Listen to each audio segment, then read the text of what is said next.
Царините што ги најави американскиот председател Доналд Трамп стапуваат на сила. Од денеска и Македонија е официјално на удар. Новата тарифа од 33% за македонските производи што се извезуваат во САД е дел од така наречените реципрочни мерки со кои Вашингтон пресметува давачки според трговскиот дефицит со секоја земја. Иако извозот на македонските производи во Америка изнесува само 1% од вкупната трговија, владата сериозно ја сваќа мерката.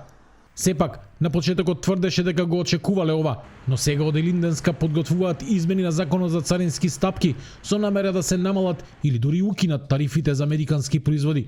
Обид да се одоброволи Трамп да ја преиспита одлуката. Но додека Скопје се надева на дипломатска корекција, светот влегува во нова трговска реалност. Од ноќеска на сила се новите американски царини за повеќе од 60 земји.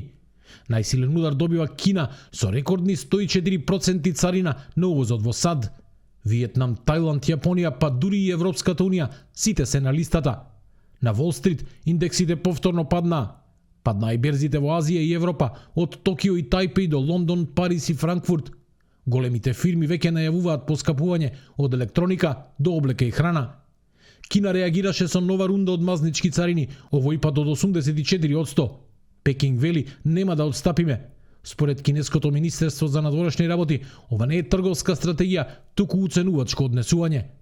Во Вашингтон, американскиот председател не покажува знаци на повлекување. Трамп ги нарече овие мерки ослободување за американската економија и изјави дека земјите умираат да склучат договор. I'm telling you, these countries are calling us up, kissing my ass. They are dying to make a deal. Please, sir, make a deal. I'll do anything, sir. Европската унија веќе подготвува одговор со контрамерки од 25% за американски производи, меѓу кои моторцикли, пилешко овошје и дури конец за заби. Европската централна банка предупредува, ефектот ќе биде поголем од првичните проценки. JP Morgan ја зголеми веројатноста за глобална рецесија на 60%. Според нив, ова е најголемото зголемување на даноци во САД во последниве 60 години.